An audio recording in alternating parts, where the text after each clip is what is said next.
ناظرین کی خدمت میں سلام و آداب. آپ دیکھ رہے ہیں وائس آف لداخ. آج سوموار ہے دسمبر کی 18 اور جمادی الثانی کی 4 تاریخ. 7:30 بجے کے بلیٹن کے ساتھ میں سعیدہ بانو حاضر خدمت ہوں. آپ دیکھ رہے ہیں آپ کا پسندیدہ news channel voice of Ladakh.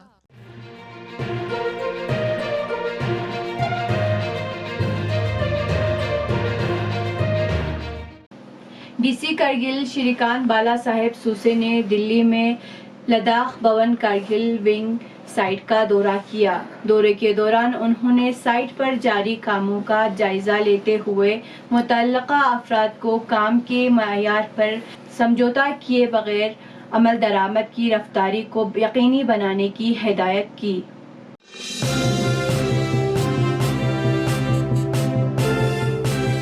U T Ladakh کے محکمہ ایکسائز کی انفورسمنٹ ٹیم نے شراب کی غیر قانونی فروخت کے خلاف مسلسل مہم میں 14 دسمبر کو لیہ کے بامگھٹ میں ایک ریسٹورانٹ پر چھاپہ مارا. چھاپوں کے دوران بیئر کے 44 کین کے علاوہ کئی شراب کی بوتلیں ضبط کیے، جس میں IMFL یعنی انڈین میڈ فارن لیکر بھی برآمد کی.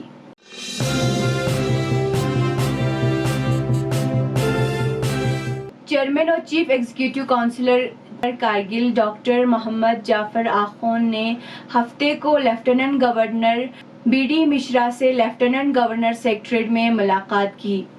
چیئرمین موصوف نے ضلع کے متعلق مختلف امور پر LG لداخ سے تبادلہ خیال کیا. اس دوران انہوں نے زمین، مکان اور درختوں کے بقایا معاوضے کے لیے خصوصی پیکیج کی منظوری، کرگل ایئرپورٹ کی توسیع، اقبال پروجیکٹ کی مرمت، چھنگرا نالے میں سیلاب روکنے کے کاموں کے لیے رقم مختص کرنا، آل انڈیا ریڈیو کارگل کو مزید مستحکم کرنا، ریکروٹمنٹ، کارگل میں ڈائریکٹوریٹ آفیسز کی مکمل بحالی، لیہ میں کارگل سرائے کی تعمیر جیسے ضلع کے اہم مسائل پر گفتگو کی.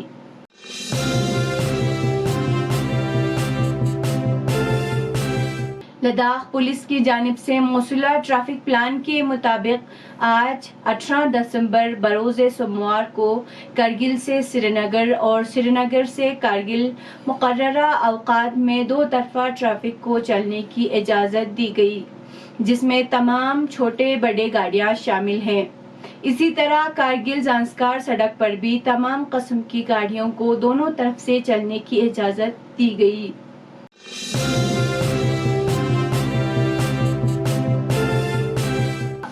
لداخ میں گزشتہ 24 گھنٹوں کے دوران درجہ حرارت میں گراوٹ کے ساتھ کارگل میں درجہ حرارت -9.6 ڈگری سینٹی گریڈ درج کیا گیا. اسی طرح لیہ ضلع میں درجہ حرارت -10.4 ڈگری سینٹی گریڈ، زانسکار میں کم سے کم -13.4 ڈگری سینٹی گریڈ اور دراس میں درجہ حرارت -12.5 ڈگری سینٹی گریڈ ریکارڈ کیا گیا.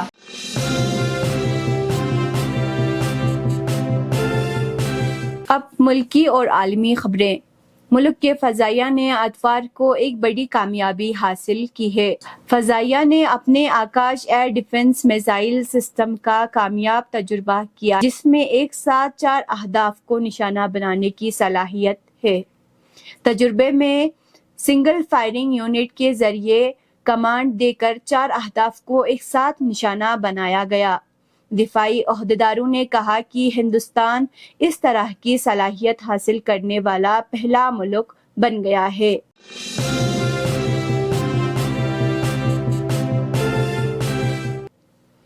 پارلیمنٹ کی سیکورٹی کی خلاف ورزی پر اپوزیشن جماعتوں کی طرف سے تفصیلی بیان دینے کے مطالبات کے درمیان وزیر اعظم نے اپنے پہلے ریمارکس میں اس واقعے کو انتہائی سنگین قرار دیا اور کہا کہ اس کے پیچھے کون سے عناصر ہیں، اس کی تفصیلی تحقیق کی جائے. وزیر اعظم نے کہا کہ اس واقعے کی سنگینی کو کم نہ کیا جائے اسپیکر تمام ضروری اقدامات کر رہے ہیں، جانچ ایجنسیاں معاملے کی جانچ کر رہی ہے۔ یہ جاننا ضروری ہے کہ اس کے پیچھے کون سے عناصر ہیں اور ان کے مقاصد کیا ہیں۔ اس پر بحث کرنے کی ضرورت نہیں، اس کی تفصیلی تحقیق ہونی چاہیے۔ وزیر اعظم نے روزنامہ جاگرن کو انٹرویو دیتے ہوئے ان خیالات کا اظہار کیا۔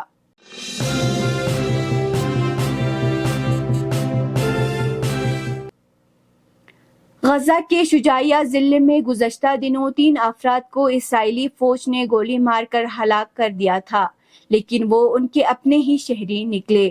اسرائیلی فوج نے اس واقعے کے بعد کہا کہ اس سے سیکھا جانے والا سبق زمینی کارروائی میں مصروف فوجیوں تک پہنچا دیا گیا ہے۔ دریں اثنا اسرائیلی وزیر اعظم نتن یاہو نے ان ہلاکتوں کو ناقابل برداشت سانحہ قرار دیا۔ اس واقعے کے خلاف اسرائیلی شہریوں میں سخت غم و غصہ پایا جا رہا ہے۔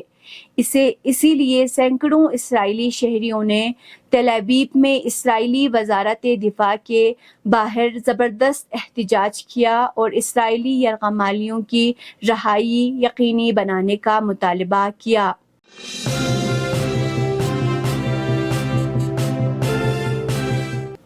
اقوام متحدہ کے ترجمان اسٹیفن دوجارک نے اعلان کیا ہے کہ ایران کے صوبہ سیستان و بلوچستان کے علاقے راسک میں سیکورٹی مرکز پر دہشت گردانہ حملے کی شدید مذمت کی۔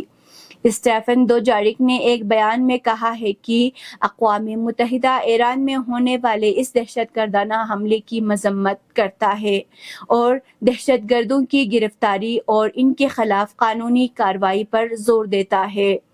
اسٹیفن دوجارک نے دہشت گردی کی بھینٹ چڑھنے والے افراد کے اہل خانہ سے ہمدردی کا بھی اظہار کیا اور زخمیوں کی جلد صحت یابی کی آرزو کی۔ انہوں نے کہا کہ اس سلسلے میں اقوام متحدہ کے سیکورٹی جنرل کی جانب سے بھی جلد ہی بیان سامنے آ جائے گا۔ واضح رہے کہ راسک میں ہونے والے اس حملے میں 11 افراد جان بحق اور متعدد دیگر زخمی ہوئے تھے۔ یہ تھے اب تک کی خبریں۔ کل تک کے لیے مجھے اور میری ٹیم کو دیجیے اجازت۔ اللہ حافظ۔